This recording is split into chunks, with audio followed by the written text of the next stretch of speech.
Kano, Nigeria, a diplomatic halfway house for a surprise and hurried meeting arranged between the British Prime Minister, James Callaghan, and the President of Zambia. Callaghan's visit followed confirmation that British oil companies had broken sanctions against Rhodesia, and the Prime Minister arrived armed with an explanation of Britain's action and with the promise of a follow-up inquiry.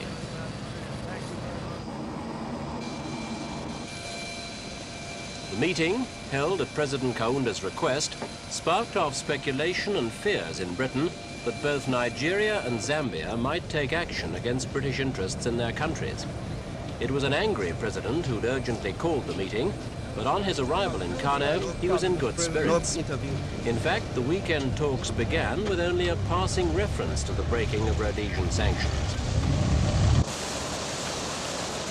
The two leaders were more concerned with the problems of Rhodesia and Namibia. The meeting was successful in that Dr. Kaunda's suspicions were allayed, and there was much talk of mutual friendship. Good morning, ladies and gentlemen. Oil sanctions have been dealt with to everybody's satisfaction?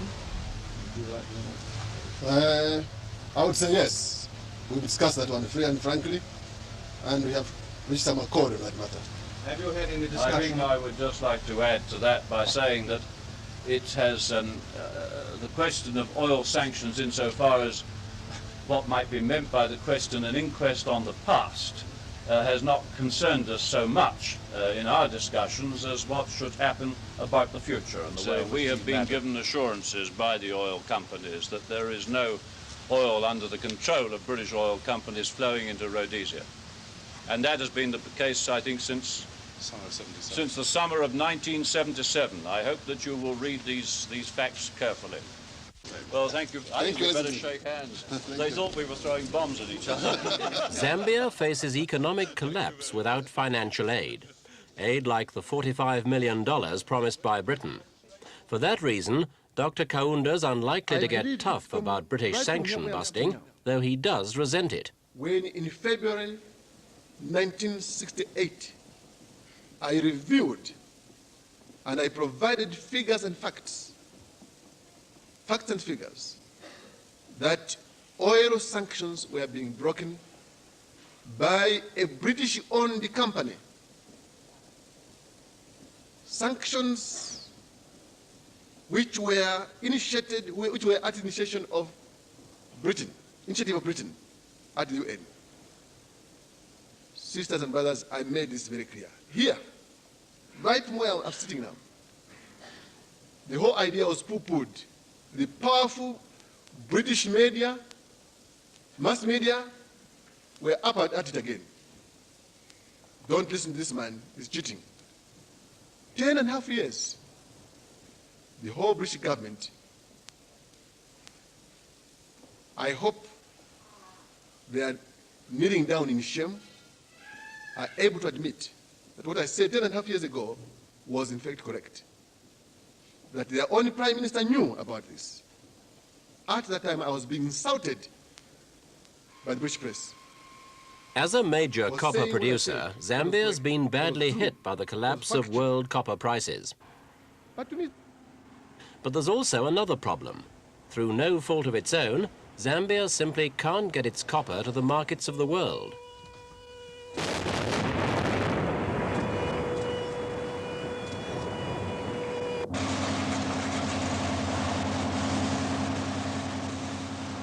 Copper mines like this one at Chingola provide about 80% of Zambia's foreign earnings. On the face of it, work goes on normally, but it's not the busy mine it used to be. That's because the choked and collapsing railway line from Tanzania simply cannot handle the vital imports the copper industry needs: spare parts, fuels and lubricants. And it's that railway that links landlocked Zambia with the coast. Trucks moving copper should be nose to tail, but the vast majority of them now lie idle.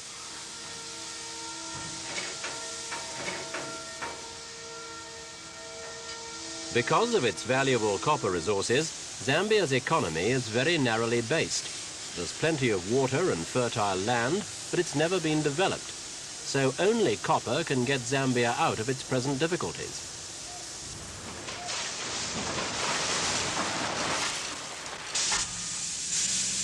In this deep pit at Kitwe, work goes on 24 hours a day. Smelting, refining and preparing bustle on in the already searing heat as summer approaches. Outside, though, there are already 12,000 tons of copper stockpiled. 12,000 tons, when economic experts say the whole of Zambia's copper industry should never have more than 2,000 tons on its hands at a time. The line to Tanzania just can't move it. There's nearly $200 million worth of Zambian copper either stockpiled, stuck on the railway, or blocked at the Tanzanian port of Dar es Salaam. The port, like the railway, isn't big enough to handle the volume of traffic.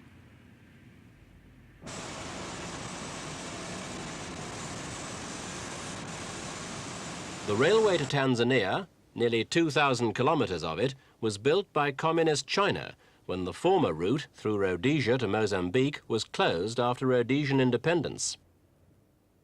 Mechanical failures and lack of maintenance mean it's now operating at only about 35% capacity. Half the engines and wagons have broken down, and the turnaround time for goods wagons, which should be 15 days, is now something like 40. For Zambia, sitting on all its copper, the irony is that none of it is of any value, for the nation won't be paid until the copper is actually loaded onto ships in Tanzania. $200 million worth of immobile copper could go far to solve Zambia's worsening problems. Unemployment has been caused directly by the fact that without the copper income, there's no way of maintaining even existing industries here. The reopening of Zambia's border with Rhodesia for trade will help solve these problems. In spite of the forthcoming presidential election, the government's applied certain austerity measures. Though it's a one-party state, Kaunda's position as president has never been challenged as much as it has been this year. Kaunda leans towards an African socialism, while his rivals favour free enterprise and political pragmatism. Kaunda, though, is a moderate who doesn't seem to share the feelings of the African socialist faction. They'd like Zambia to align itself with the neighbouring Marxist states of Mozambique and Angola, seeking aid from Eastern Europe and the Soviet Union, rather than from the West. In September, Zambia's ruling United National Independence Party approved constitutional changes which effectively eliminate all Kaunda's rivals. The change means that presidential candidates must have been party members for at least 5 years to qualify for nomination. This virtually ensures that Kaunda will be the sole candidate. The change was made on a show of hands by 6,000 hand-picked delegates. None of the presidential hopefuls from rival camps was there. Whether or not the party would allow other candidates, the president himself says he's prepared to face any opponents. I have said from time to time that I am not afraid of competition. Anyone can challenge me for this post, or he will be getting after sleepless nights.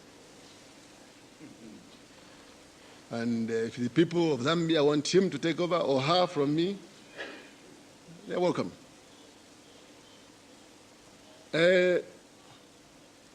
So in terms of my own thinking, that is my stand. The people who have said they don't want to see any challengers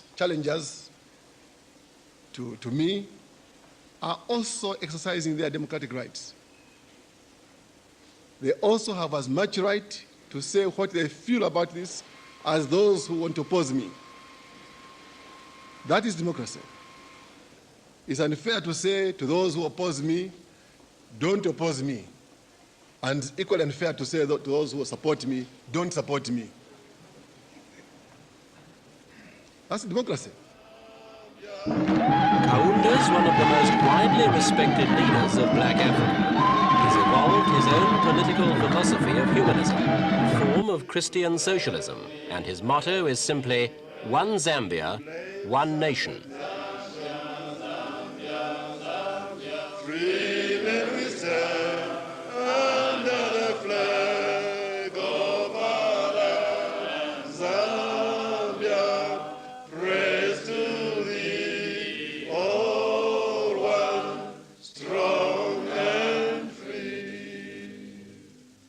See you, Mulongoshi comrades.